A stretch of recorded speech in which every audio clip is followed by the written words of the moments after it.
안녕하세요. 전 은은한 바다내음이 풍기는 한적한 소도시에서 지내는 30 중반의 여성입니다. 제가 지내고 있는 곳은 제 고향인데요. 얼마 전 이곳에 내려와 지내게 됐어요. 아주 큰 일을 겪고 나서 말이죠. 가족들 일을 가끔씩 돕는 백수로 지내다 보니 유튜브를 끼고 살다시피 합니다. 그러다 이곳 사연을 하나 보게 됐네요. 그리고 저만큼이나 황당한 사건을 겪으신 분들이 많다는 걸 알게 됐고요. 이런 일들이 심심치 않게 벌어지고 있다는 게 놀라우면서도 제 사연은 어느 정도 될까 싶어 궁금한 마음에 사연을 보내게 됐습니다. 이혼한 남편과 시댁에 관련된 사건인데요. 이렇게 동네방네 알리는 게 맞나 싶어 사연을 보내면서도 걱정이 되네요. 글을 적는 데 많은 용기가 필요했으니 응원 한 번씩 부탁드리겠고, 그럼 이제까지 있었던 일들에 대해 한번 쭉 말해보겠습니다. 바다가 보이는 한적한 도시에서 나고 자랐던 저는 서울에 대한 막연한 기대가 있었어요. 그래서 학창시절 내내 서울에 올라가 생활하겠다는 일념 하나로 수능 공부를 열심히 했죠. 수능에서 좋은 성적을 받았던 저는 근처 국립대 좋은 과를 갈 수 있었음에도 불구하고 입학 원서 전부를 서울 소재 대학에 넣게 됐죠. 무조건 서울에서 생활해보고 싶었어요. 그렇게 저는 20살 대학 생활을 시작으로 서울에서 지내게 됐습니다. 처음 하게 된 서울 생활은 정말 좋았어요. 지방 대도시들이 아무리 많이 좋아졌다고 하지만 20대 시절 느끼게 된 문화적 차이는 상당했죠. 그러다 보니 말 그대로 눈이 뒤집힌 채 서울 생활을 했었던 것 같아요. 거기다 20대 한창 꿈 많고 하고 싶은 것들 투성인 나이다 보니 새로운 것 천지였던 서울 생활을 만족하며 지냈었죠. 그런데 그 행복감이 오래가진 않았어요. 학기를 끝마치고 방학만 되더라도 연고가 있는 서울 친구들은 중고등학교 친구들과 어울리기 바빴고, 저와 같이 지방에 살던 친구들은 고향으로 내려가 지내다 보니 외로움을 느낄 때가 종종 있었습니다. 그리고 그 외로움을 느끼는 시간들은 타지 생활이 길어질수록 점점 더 많아지기 시작했죠. 연휴가 짧아 고향에 내려가지 못할 때, 몸이 아플 때, 고향 친구들의 몰랐던 소식을 듣게 됐을 때 등등 연고 없는 도시에서의 생활이 참 외롭구나 싶었죠. 대학 졸업을 앞두고는 고향 쪽으로 내려갈 생각도 했었습니다. 그런데 현실적인 조건들이 그 선택을 하지 못하게 만들었어요. 사실상 지방에는 만족할 만한 일자리가 없다 보니 고향 근처로 가서 생활을 하고 싶어도 그럴 수가 없더라고요. 비싼 등록금 값을 하기 위해서라도 보장된 연봉, 괜찮은 직장을 다녀야 됐기 때문에 자의반 타의반으로 결국 서울에 남아 취직을 하게 됐죠. 그래도 직장 생활을 하면서부터는 외로움이 좀 나아졌습니다. 같은 회사를 다니던 남자친구와 연애를 하게 됐거든요. 또 그런 남자친구와 더 깊은 미래를 그리게 됐고요. 당시 남자친구도 그렇고 저도 그렇고 일찍이 가정을 꾸리고 싶어 했기 때문에 너무 조건과 환경을 따지지 말자는 결정을 내린 뒤 결혼을 약속하게 됐습니다. 그때 제 나이 딱 30대였어요. 양가 부모님 모두 저희가 내린 결정을 존중해 주셨고 결혼을 하는 데 있어 다른 문제는 없어 보였죠. 그런데 남자친구 어머님께서 결혼 전 두 사람 모두 몸이 건강하다는 걸 확인할 겸 건강검진을 받아보라고 하셨습니다. 매년 회사에서 건강검진을 받아오고 있었던 상황이라 굳이 추가로 돈을 들여 해야 하나 싶었는데 시어머니 될 분이 원하신다고 하니까 기존에 받던 건강검진 외에 추가로 더 검진 사항을 추가해 받기로 했죠. 그런데 별 문제 없을 거라고 생각한 검사 결과에서 저에게 이상이 있다는 걸 알게 됐습니다. 산부인과에서 받은 검사에서 제가 불임일 확률이 높다는 결과를 받게 된 거예요. 저도 너무나도 당황스러웠죠.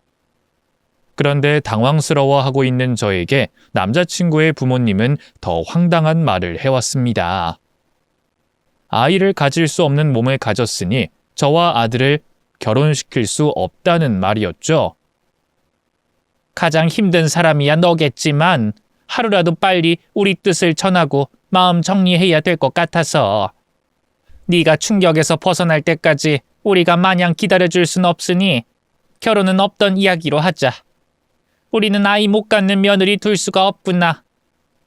부부가 살다 보면 이런 문제 저런 문제 겪게 되지만 쥐지고 볶고 살면서도 계속 부부의 연을 이어가는 건 중간에 있는 애 역할이 크다.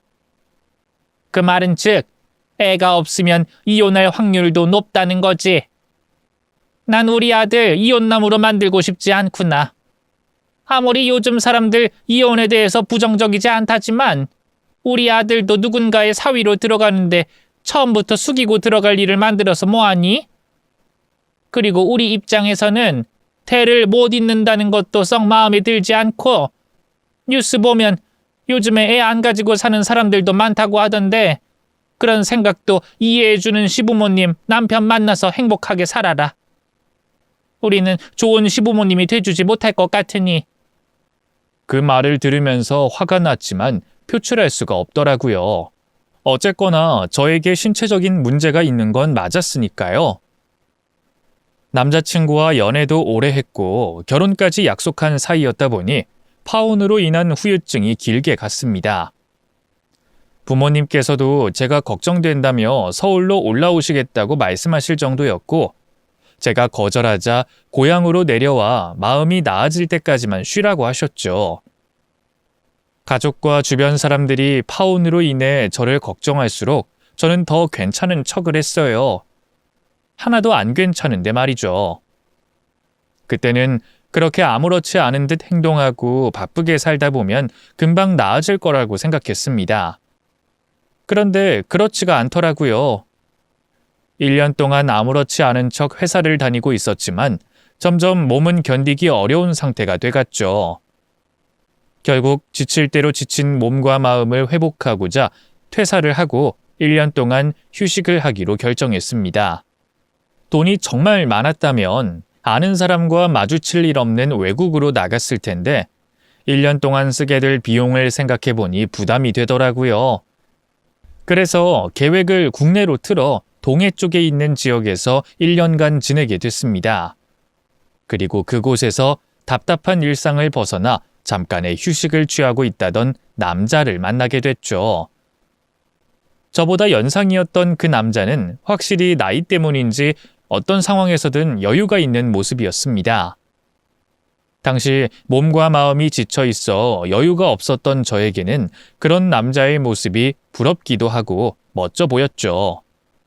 거기다 남자는 경제적으로 여유가 있어 보였어요. 그래서 그런지 뭐든 경험한 것도 많았고 해본 것도 많아 가치 있는 시간이 지루하지 않았죠. 남자가 경험해본 이야기를 듣는 것도 대리 경험을 하는 것 같아 재밌었고 뭘 배우거나 알고 싶을 땐 남자를 찾아가면 됐습니다. 요술램프 지니 같은 그런 남자를 좋아하지 않을 수가 없었어요. 남자 역시 저에게 관심이 있어 보였고요. 우리는 조심스럽게 서로의 마음을 확인한 뒤 만남을 이어가게 됐죠.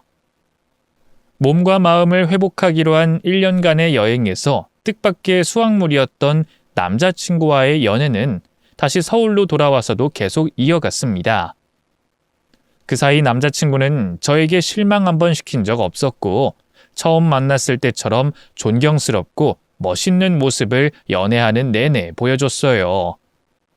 특히 제가 어렵게 꺼낸 제 파혼 이야기를 듣고도 흔들림 하나 없는 모습을 보여줬죠. 겉모습만 당황하지 않은 척한 게 아니었어요. 진심으로 절 위로해줬고 불임 따위는 상관없다는 모습을 보였죠.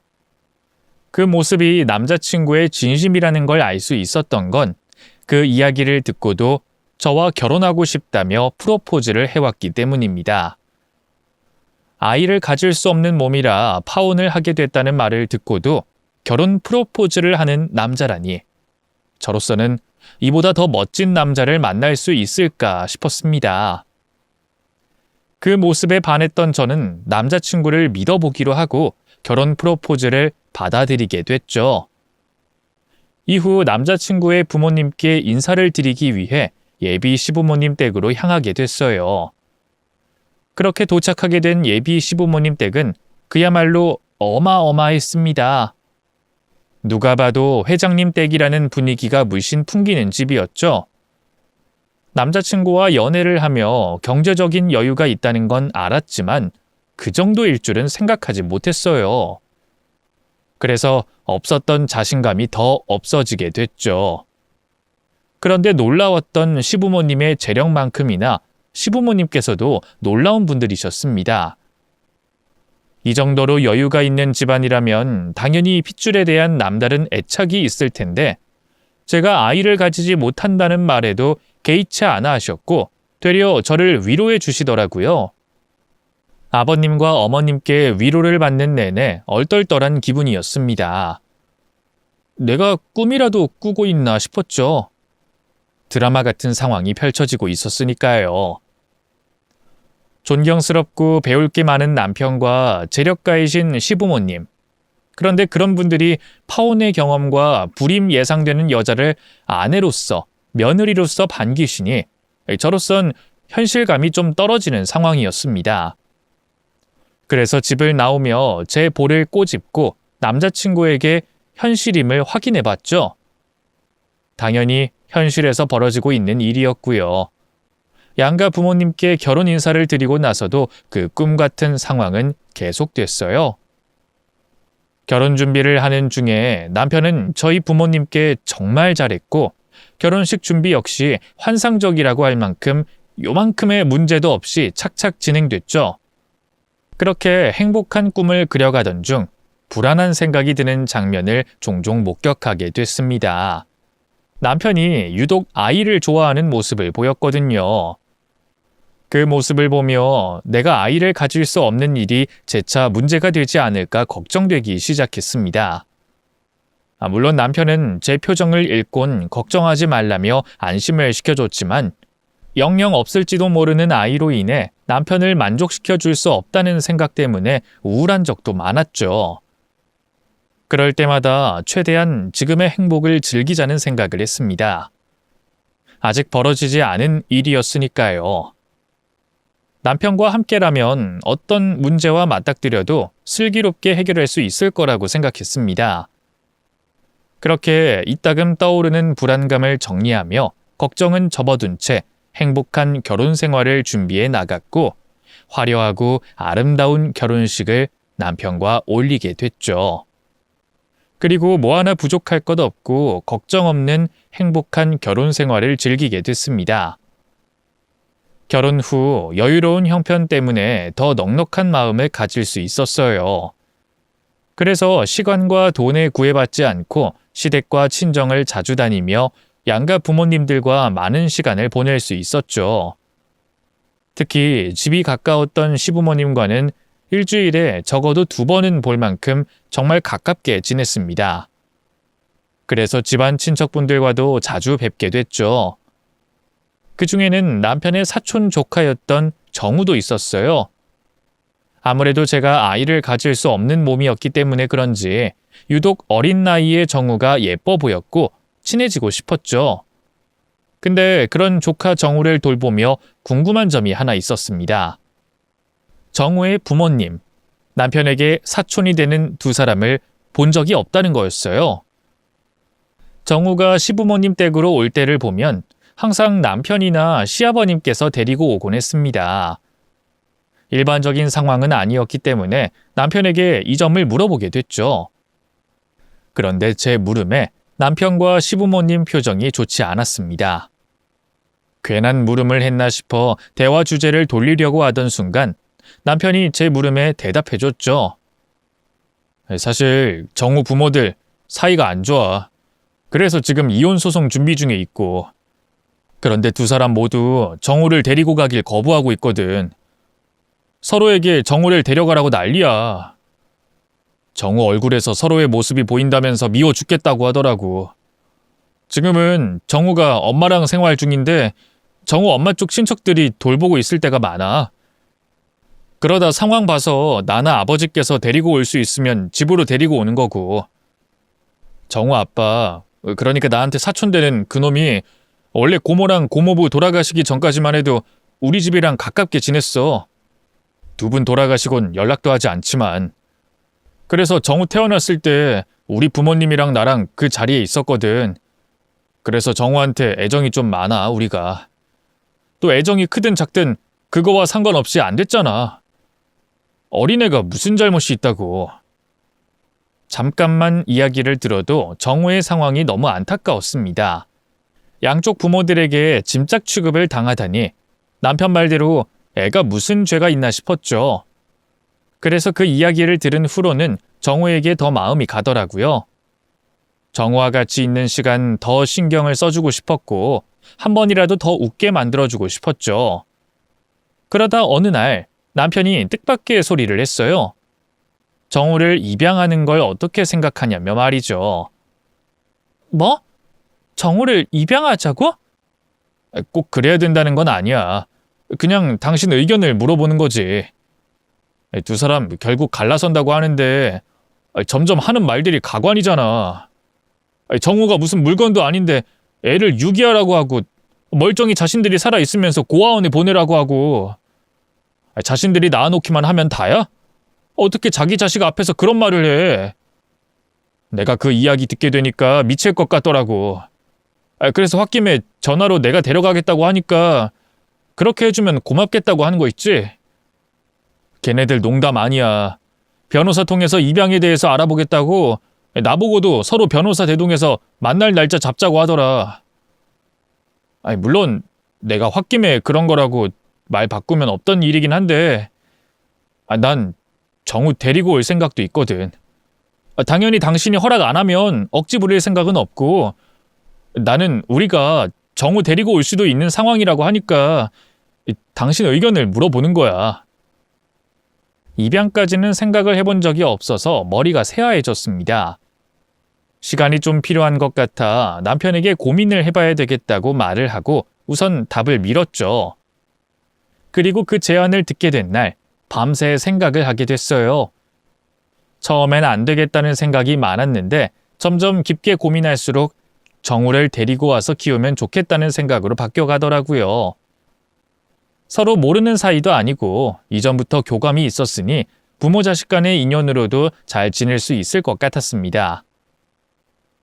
그리고 아이를 가질 수 없는 몸을 한 저로서는 내 아이를 가질 수 있는 좋은 기회라고 생각됐죠. 다음날 아침에 깬 남편에게 정우를 데리고 오자고 말했어요. 당신 말대로 우리가 정우 부모님이 되자. 내가 좋은 엄마가 될 수 있을진 모르겠지만 앞으로 정말 공부 많이 하고 노력 많이 해서 정우에게 좋은 엄마가 되도록 노력할게. 당신 정말이야? 정말 그렇게 해줄 수 있겠어? 정말 고마워. 당신이 거절하면 정우를 이제 어떻게 해야 하나 싶어서 걱정이었는데. 잠깐만. 부모님께도 알려야 되겠고 변호사와도 얼른 만날 약속 잡아봐야 되겠어. 정말 고마워, 여보. 정말 사랑해. 남편은 이제 막 일어났음에도 불구하고 집안 온 구석을 팔짝팔짝 뛰어다니며 너무 좋아했습니다. 남편뿐만이 아니었어요. 시부모님께서도 제 선택을 고마워해 주시며 좋아하셨죠. 이게 생각하긴 쉬워도 막상 내 일이 되면 쉽지 않은 선택인데 어려운 결정 내려줘서 너무 고맙다. 내가 다른 복은 몰라도 우리 며느리 복은 있는 것 같아. 이렇게 천사 같은 아이가 내 며느리라니. 하하, 당신은 그걸 이제 알았어? 나는 진작에 알아서 우리 며느리에게 사랑 듬뿍 주고 있었는데. 정말 고맙다, 선혜야. 우리가 자식들에게 고민 털어놓을 수 없으니 말을 못해서 그렇지. 정우 그놈 볼 때마다 죽은 우리 누님이 생각나서 가슴이 찢어질 것 같았거든. 그런데 네가 이렇게 큰 결단 내려주니 내가 10년 묵은 채증이 내려가는 것 같다. 정말 고맙다. 고마워. 정우를 데리고 오겠다는 선택으로 저는 시부모님께 더욱 예쁨을 받게 됐어요. 거의 집안의 은인 대접을 받으면서 말이죠. 부담스럽기도 했지만 이때가 아니면 또 이런 대접을 언제 받을까 싶어 남편과 시부모님이 주시는 사랑을 주는 대로 다 받고 있었죠. 그러다 제 생일이 가까워지며 시부모님과 남편이 한 가지 특별한 이벤트를 열어주겠다고 하셨습니다. 예, 선혜야. 너 며칠 있으면 네 생일이지?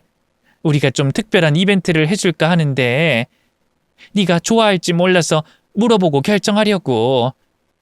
시간적인 여유가 있으면 해외에서 근사하게 생일 보낼 수 있게 해주고 싶은데 너도 알다시피 지금 정우 입양 문제로 정신없잖니. 그래서 한국에서 특별하게 할 만한 생일이 없을지 고민해보다 무인도를 빌려서 우리들만의 생일 파티를 열면 어떨까 싶다. 너는 어떻게 생각하니? 무인도를 빌려요? 저는 그 정도까진 바라지 않아요. 그냥 다 같이 모여서 밥 먹고 축하하면 되는데. 그러면 되나? 최근에 네가 큰 결심도 해줬는데 이번에는 우리끼리 마음껏 먹고 떠들 수 있는 무인도로 다녀오고 정우 데리고 오면 멀리 해외로 가서 다 같이 재밌게 즐기자. 무인도에서 생일 파티라니 본 적도 들은 적도 없던 이야기였습니다. 무인도라고 하니 살짝 무섭기도 했지만 그보단 설레는 마음이 더 컸죠. 잔뜩 기대감을 주는 시부모님과 남편의 모습으로 그 설렘은 한층 더했어요. 대망의 제 생일날이 밝았고 남편 차량에 짐을 잔뜩 쌓아 출발하게 됐죠. 날씨까지 제 생일을 축하해주는 듯 했습니다. 처음에는 무인도로 간다는 게 실감이 나지 않았지만 남편 차량에 있던 짐들을 무인도까지 갈 배에 옮기는 걸 보니 그제서야 정말 무인도에서 제 생일 파티를 한다는 실감이 나기 시작했죠. 묘한 떨림을 가지고 가족들과 배에 몸을 실었습니다. 그리고 배를 타고 한참 간 끝에 무인도에 도착할 수 있었죠. 도착한 무인도는 아름다운 휴양지의 섬처럼 생긴 건 아니었지만 이 섬을 저와 가족들만 쓴다고 하니 마냥 좋고 예쁘게만 보이더라고요. 그래도 작지만 나름 모래사장이라고 부를 만큼의 해변이 있고 미리 청소를 해놓은 건지 쓰레기들도 보이지 않았습니다. 섬 이곳저곳을 둘러보고 있을 동안 남편은 선장님과 함께 짐을 내려놓고 있었죠. 그런데 방금 전까지만 해도 저와 섬에 내려와 있었던 시부모님께서 다시 보트를 타고 배 쪽으로 돌아가시더라고요. 아버님, 어머님, 어디 가세요? 아, 그 배에 뭐 좀 놓고 온 것 같아서 확인해 보려고. 섬은 어떻니? 네가 상상하던 것과 같아? 네, 너무 좋은 거 있죠? 날씨도 화창하고 섬도 너무 예쁘고 정말 잘 온 것 같아요. 다행이다, 그럼. 저번에 먼저 와서 둘러보니까 저기 저쪽에 꽃들이 가득하던데 아직 있을까 모르겠네. 한번 가서 봐라. 정말 예쁘던데. 꽃이 있다는 말을 듣곤 곧바로 시어머니가 가리킨 그곳으로 가보게 됐죠. 그런데 그 사이 꽃이 다 시들었는지 풀밖에 보이지 않더라고요. 꽃이 벌써 진 것 같다며 시부모님께 알리려는 순간 짐을 내려놓은 남편과 선장님마저 보트를 타고 배로 향하고 있었습니다. 무슨 일인가 싶었죠. 여보, 어디가? 왜 다들 배로 가는 건데? 무슨 일 있어? 선혜야, 미안하다.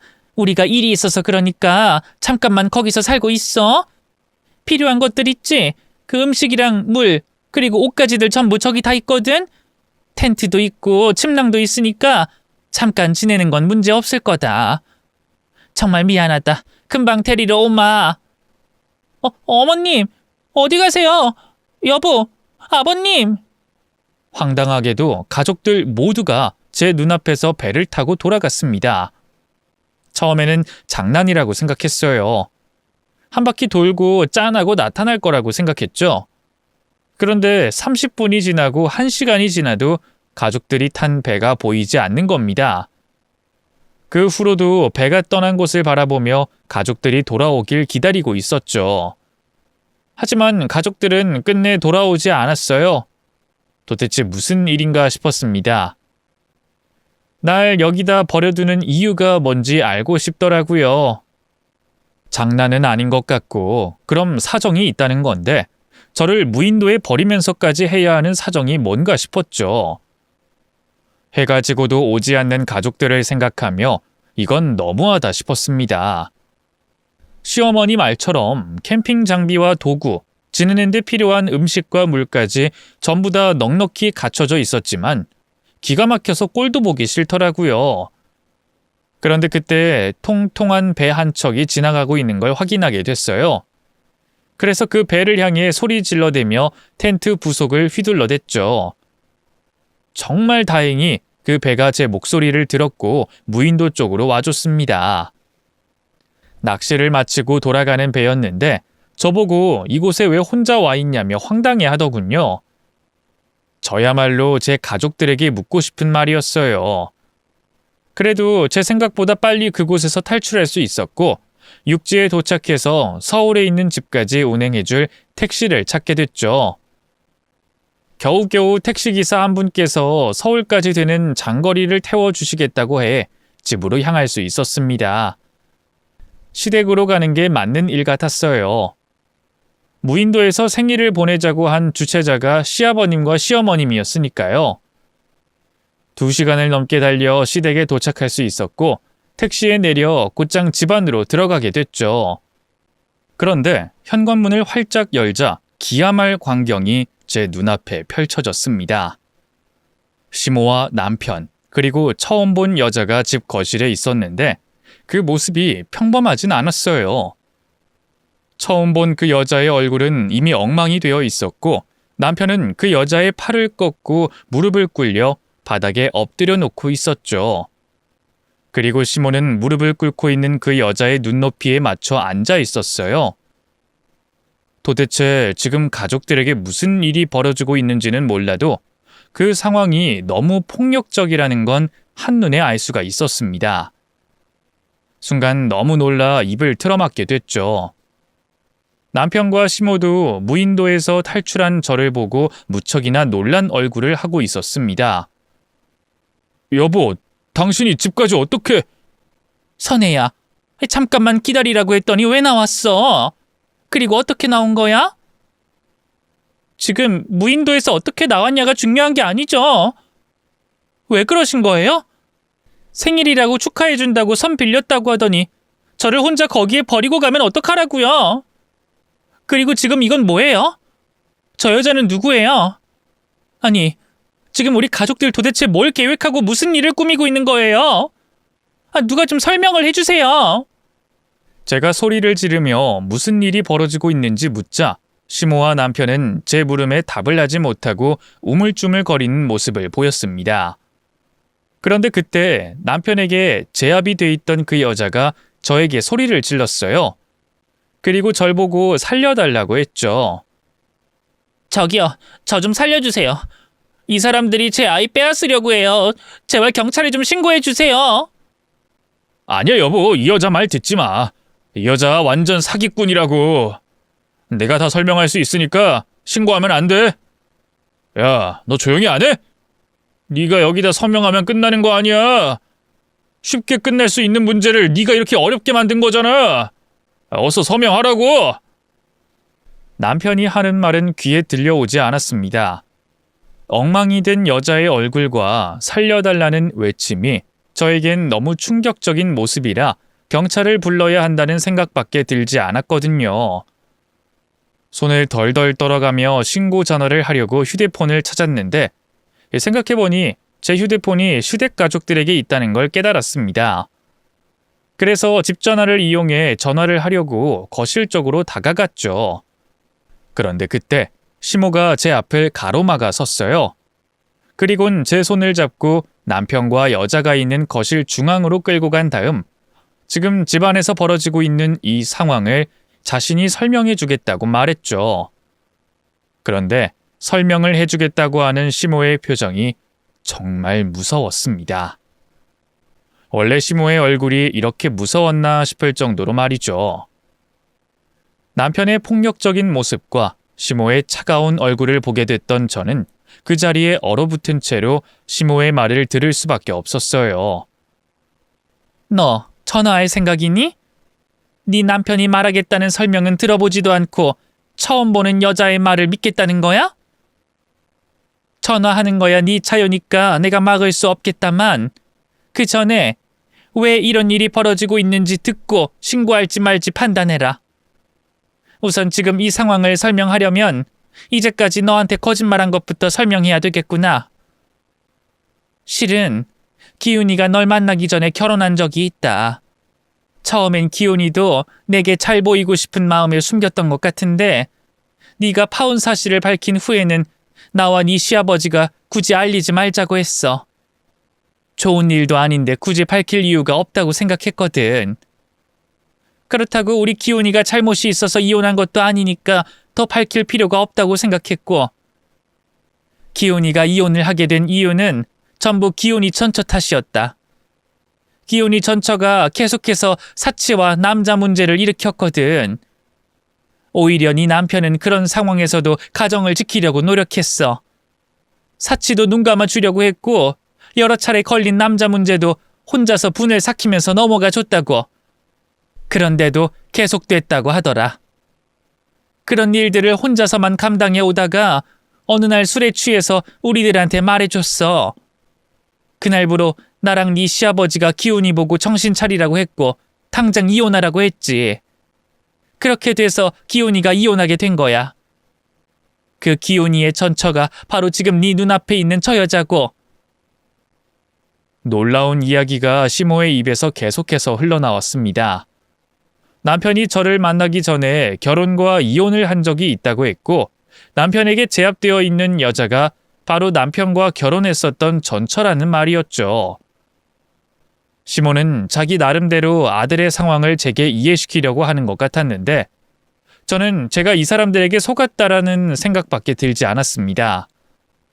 결혼을 약속한 사람이면 자신의 과거를 상대방에게 말해줬어야 된다고 생각했으니까요.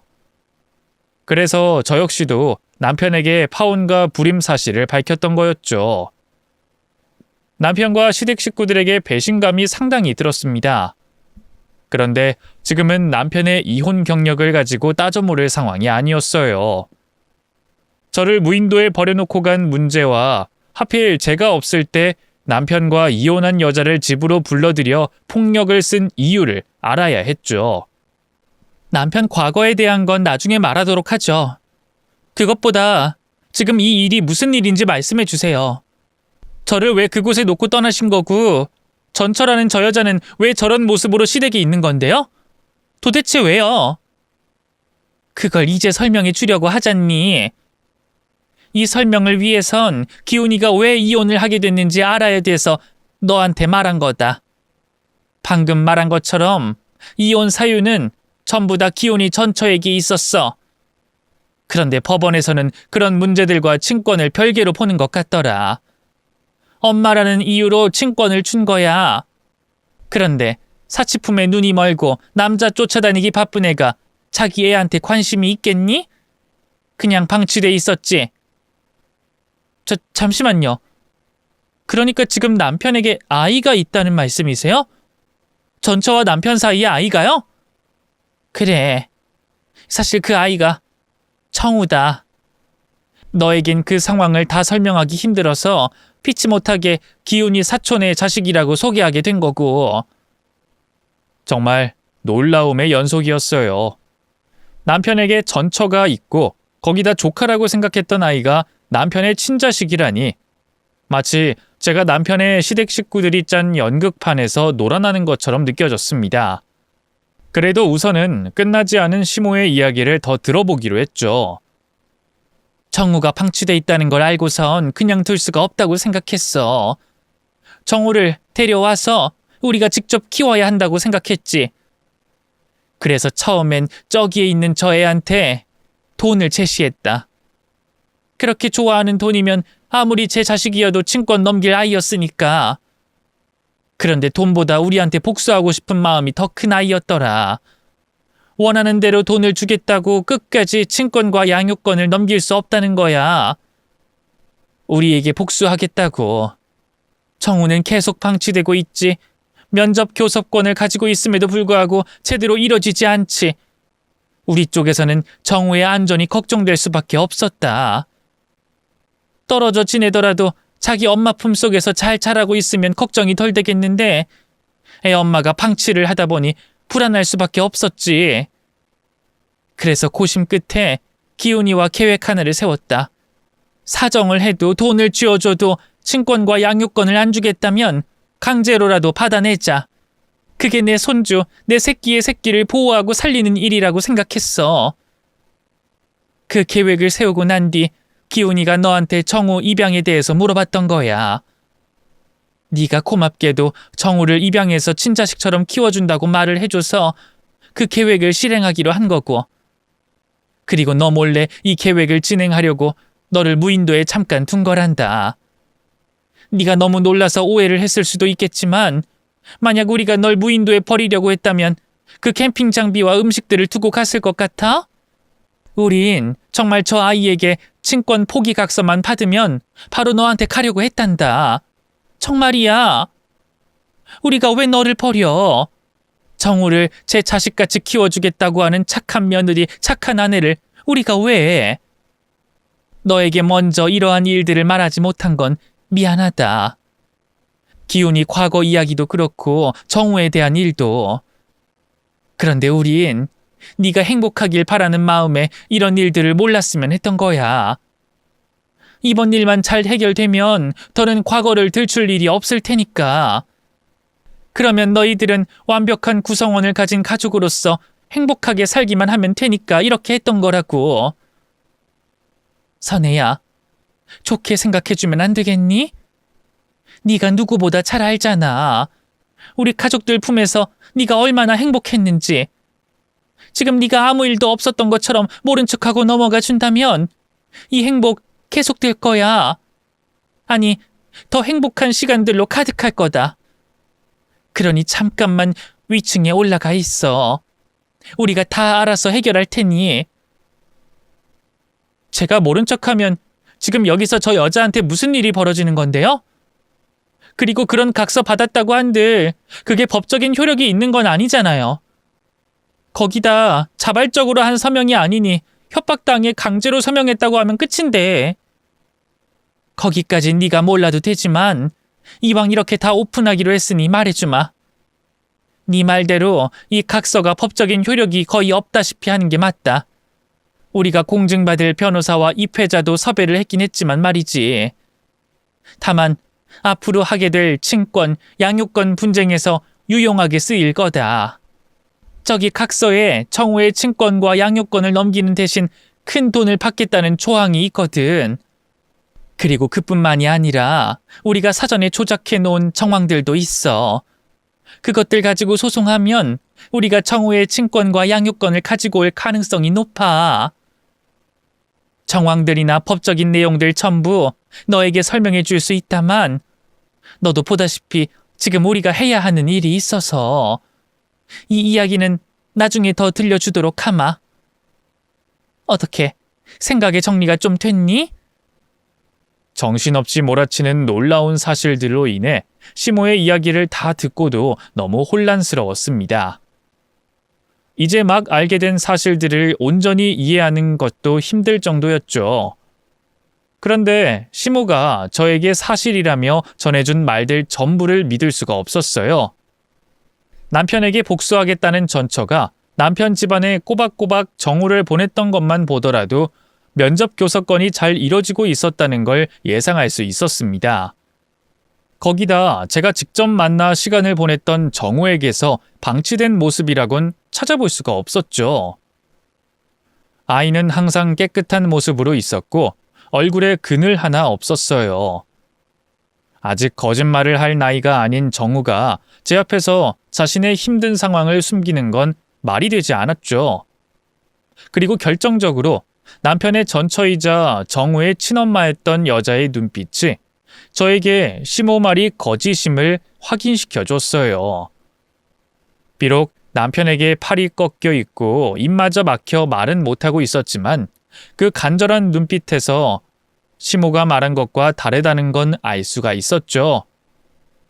그런데 문제는 잘못 행동하다가는 저 역시 위험해질 수 있는 상황이라는 거였습니다. 저에게 휴대폰이라도 있으면 시모 말을 순순히 따르는 것처럼 행동하고 위층으로 올라가 신고라도 할 텐데 휴대폰은 무인도에 도착했을 때 진작에 빼앗겨 버렸죠. 그렇다고 밖으로 나가 있을 수도 없을 것 같았어요. 시모와 남편이 저를 향한 경계가 아직 풀리지 않았을 거라고 생각했습니다. 고심 끝에 우선은 남편과 시모의 행동을 동조하자고 마음먹었죠. 그럼 지금 이 일만 끝나면 다시 예전처럼 돌아간다는 거죠? 저 각서만 받으면 되는 거고요. 선혜, 너 우리를 이해해 주겠다는 거니? 그런 거야? 어머님 말씀처럼 더 행복한 미래를 생각하는 게 옳은 거죠. 그리고 저 여자가 기훈 씨 아들인 정우를 방치한다면서요. 아이를 위해서도 지금 이 일 빨리 해결해야죠. 그래, 그래야 우리 집안 며느리인 거지. 잘 생각했다. 그럼 너는 위에 올라가 있어라. 오늘 하루 종일 놀랐을 텐데 푹 좀 쉬어. 아니요, 1분이라도 지금 이 상황 빨리 마무리하고 싶어요. 그러니까 오늘은 저 여자한테 각서만 받아내면 되는 거죠? 그거 제가 할게요. 같은 여자고 제가 앞으로 정우 돌봐줄 사람이니 설득하는데 제가 어머님이나 남편보다 나을 거예요. 그런데 다 같이 있는 자리에서는 대화하기가 힘들 것 같은데 따로 방에 들어가서 설득하면 안 될까요? 우선 여자에게 제가 한편이라는 걸 알려주려고 했어요.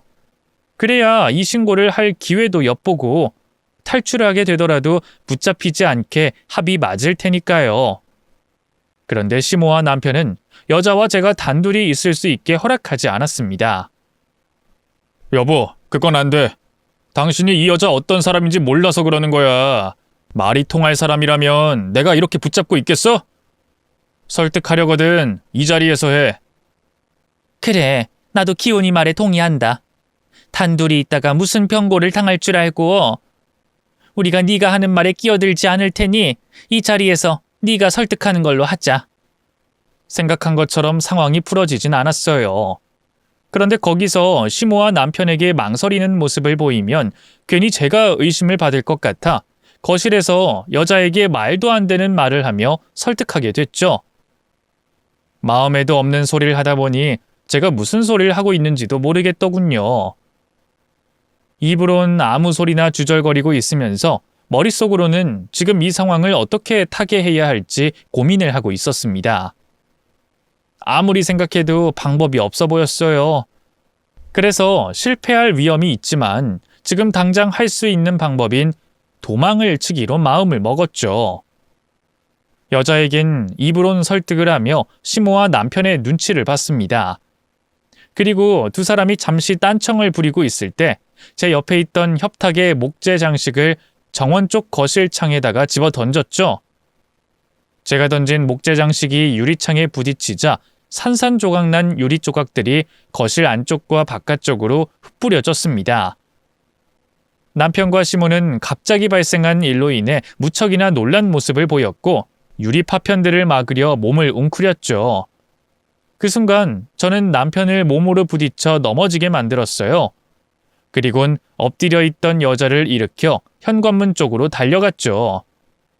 시모가 제 앞을 다시 막아세웠지만 이번에 잡히면 저 역시 무사하지 않을 거라는 생각에 몸으로 밀고 나갔습니다. 그렇게 시모마저 넘어뜨리고 여자와 현관을 나올 수 있었지만 상황은 좋지 못했어요. 넘어졌던 남편이 곧바로 일어서서 저희에게 달려오고 있었거든요. 저 혼자였다면 충분히 도망치고도 남았겠지만 오랫동안 엎드린 상태로 있었던 여자는 속도를 내어 뛸 수가 없었습니다. 그런데 그때 대문 계단 쪽으로 올라오고 있는 택시기사님이 보였어요. 생각해보니 제가 택시비를 주겠다고 하고 깜빡하고 있었더라고요. 집 안으로 들어간 제가 한참이 돼서도 나오지를 않자 결국 기사님이 택시비를 받기 위해 열린 대문으로 찾아오셨던 거죠. 저는 택시 기사님께 소리를 치며 차문을 열어두라고 했습니다. 아이 정말 있는 사람이 더 한다더니 아이 지금 뭐 하는 건데요? 잠깐만 있으라고 하더니 왜 이렇게 안 나와요? 아저씨 들어가세요. 택시로 들어가시라고요. 돈이든 뭐든 제가 드릴 테니까 우선은 들어가시라고요. 이러다 저희 다 큰일 나요. 뭐야? 저희 두 여자를 보고 놀란 택시 기사님은 올라오던 걸음을 멈추고 황급히 뒤를 돌아 택시가 있는 곳으로 내려갔습니다. 저희도 택시 기사님을 따라 내려갔고요. 그리고 정말 간발의 차로 남편을 피해 택시 안에 오를 수가 있었죠. 아저씨, 문 잠가주세요. 저희 저 사람한테 붙잡히면 안 돼요. 아이 참 이거 무슨 일인데요? 아이고 나까지 이상한 일에 휘말리는 거예요? 아이 나는 그냥 택시기사인데 아이 도대체 나한테 왜 이러는 거예요? 죄송해요. 제가 설명드리고 사례도 충분히 해드릴게요. 우선 저 인간 무시하고 가주세요. 아이 지금 저 사람이 앞길 막아놔서 앞으로 갈 수가 없어요. 아이 뒤에는 또 할머니가 막고 계시네. 아 이거 무슨 일이에요? 그럼 문만 안 열리게 해주세요. 그리고 휴대폰 있으시죠? 저 휴대폰 좀... 남편과 시모에게 포위돼 옴짝달싹 할 수 없게 됐지만 기사님의 도움으로 인해 차 안에서 안전하게 머무를 수 있었고 경찰에 신고도 할 수 있었습니다. 그렇게 경찰들이 오길 기다리는 동안 엉망이 된 여자에게서 시모와 정반대의 말을 들을 수 있었어요. 고마워요. 그리고 오해해서 미안해요. 방금 전까지 그쪽이 정말 저 사람들 편이 되는 줄 알고 원망 많이 했거든요. 그런데 어떻게 저를 구하실 생각을 하셨어요? 정우 이야기 듣고 이상하다 싶었어요. 다른 건 모르겠는데 정우가 아동학대나 방치를 당하는 아이처럼 안 보였거든요. 그런데 어머님 말씀만 들으면 정우도 잘 안 보여주고 학대를 하는 것처럼 표현하시길래 거짓말 같았죠. 그리고 아무리 자식을 데리고 와야 한다고 해도 이런 비상식적인 행동으로 해결하는 사람이 어디 있겠어요. 그래서 저를 구해주셨구나. 감사해요, 정말. 그리고 방금 전에 들었던 저에 대한 내용들 전부 거짓말들이에요. 저 사람과 결혼하고 사치한 적도 없고 남자 쫓아다닌 적도 없었어요. 오히려 결혼하고 제가 저 사람한테 얻어맞기만 했지. 저 사람 의처증 비슷한 게 있어요. 소유욕이라고 해야 하나? 신혼 초에는 괜찮았는데 언젠가부터 말도 안 되는 의심을 하고 계속 폭력을 사용하더라고요. 그래서 이혼하게 된 거고 친권, 양육권도 제가 다 가지고 온 거예요. 그런데 정우를 저에게 빼앗긴 거라고 생각한 건지 이혼하고서 계속 저보고 정우 돌려달라고 하더라고요. 그래서 불안한 마음에 몇 번 정우를 안 보여줬더니 그때부터 협박을 시작했어요. 그래도 제가 단호한 모습 보이니까 다시는 그런 이야기 안 꺼내겠다고 그냥 전처럼 정우 만날 수 있게만 해달라고 하더라고요. 그래서 허락하고 그동안 별 문제가 없어서 다 해결된 줄 알았는데 이렇게 됐네요. 오늘이 원래 정우가 아빠 만나는 날이었거든요. 저 사람이 정우 데려갈 때까지만 해도 괜찮았는데 갑자기 전화가 와서는 정우가 아프다고 말하더라고요. 제가 찾아가서 확인해보겠다고 하니까 시댁으로 오라고 했고요. 그래서 별 의심 없이 왔는데 갑자기 각서에 서명하라고 돈을 줄 테니 애를 포기하라고. 아이가 없었던 저였지만 피가 거꾸로 솟는 느낌을 받았습니다. 아무리 자식을 사랑한다고 그래도 한때는 아내였던 사람에게서 강제로 빼앗아 가면서까지 데려오는 게 맞는 일인가 싶더라고요. 거기다 저에게 너무나도 뻔뻔하게 말한 거짓말들도 화가 났죠. 남편에게 불리한 가정폭력은 쏙 빼고 거짓말한 것들요. 여자를 시댁에서 잘 빼내왔다고 생각이 들었습니다. 지체하지 않고 신고를 한 것도 말이죠. 그렇게 정우 엄마에게 모든 이야기를 듣는 동안 저희들의 신고를 받은 경찰이 시댁으로 찾아왔습니다. 그제서야 저희는 차 안에서 나올 수 있었고 방금 전 일들을 경찰들에게 설명하게 됐죠. 당연히 시모와 남편은 저희들이 하는 말들이 전부 오해와 거짓이라고 했어요. 경찰들도 엉망이 된 정우 엄마의 얼굴을 보고 남편을 의심하긴 했지만 문제는 그 자리에서 체포를 할 수 없었다는 거였습니다. 남편과 시모의 폭행을 입증할 증거 영상이 있으면 몰라도 그게 없으면 현장 체포는 불가능하다고 말하더라고요. 현장에서 체포가 되지 않으면 저희들이 불리해지는 게 뻔했습니다. 돈이라면 차고 넘치는 남편과 시모였기 때문에 대단한 변호사들을 통해 미리 준비를 다 하겠죠. 경찰들도 도와주고는 싶은데 현행법상 방법이 없다며 난감한 표정을 짓고 있었습니다. 제가 남편이 폭력을 행사하는 순간을 보기만 했으면 됐을 텐데 팔을 꺾어 제압하는 상황밖에 못 봤으니까요. 그 상황은 좀 애매하다고 말하더라고요. 그런데 그때 머릿속을 스치는 한 물건이 생각났습니다. 집 안에 CCTV가 있었거든요. 경찰에게 귓속말로 집 내부를 비추는 CCTV가 있다고 알려줬고 경찰은 문제가 없다는 듯 자신 있어 하는 시모에게 증언을 확인차 집 내부를 봐도 될지 물어봤습니다. 시모와 남편 모두 허락을 했고요. 그 허락이 떨어지고 저는 집안을 둘러보던 경찰에게 CCTV가 녹화되고 있는 컴퓨터를 확인시켜줬습니다. 그곳에는 남편과 시모가 정우 엄마를 폭행하고 협박하는 장면이 고스란히 녹화돼 있었죠. 그 증거들은 시모와 남편을 현장에서 체포할 수 있는 증거가 돼줬어요. 그렇게 두 사람은 경찰서로 향하게 됐고 저희와 남아있던 경찰이 정우를 데리고 있던 시부에게 전화해 방금 전 있었던 일들을 설명하고 아이를 데려오게 했습니다. 그리고 얼마 뒤 근처에 있었던 시부가 정우를 데리고 와 모자 상봉을 할 수 있었죠. 시부 역시도 이번 일이 가담이 됐다고 판단이 돼 경찰서로 향하게 됐고 저와 정우 엄마도 피해자 진술을 하기 위해 경찰서로 향하게 됐습니다. 이후 시모와 남편의 경우 정우 엄마에게 한 행동들이 특수폭행과 감금 및 협박이 인정됐고 시부 역시 공모와 방조가 인정돼 각각 처벌을 받게 됐습니다. 정우 엄마가 당한 일에 비하면 약한 처벌을 받게 됐지만 정우를 빼앗기지 않고 더 큰 일을 당하지 않은 걸로 위안을 삼아야 됐죠. 그 사건 이후 저는 남편과 이혼 소송을 하게 됐어요. 이번 일로 인해 직접적인 피해를 받은 건 없었지만 범죄까지 저지르며 아이를 빼앗으려던 사람들과는 살맛대고 살 수가 없겠더라고요. 또 저에게 한 거짓말들도 용서할 수가 없었고요. 다행히 이혼 소송은 앞서 판결을 받은 정우 엄마 사건으로 인해 어렵지 않게 승소 판결을 받았죠. 남편과 이혼하게 된 이후 더 이상 서울에서 살 수 없겠다는 생각이 들었어요. 겨우 단 2번이었지만 사람들 때문에 생긴 마음의 상처로 인해 이 사람이라고 하면 치가 떨리더라고요. 그래서 지금 이렇게 한적한 고향으로 내려와 지내고 있습니다. 한동안은 계속 고향에서 머무르며 집안일도 돕고 친구들도 만나며 휴식다운 휴식 시간을 보낼까 합니다.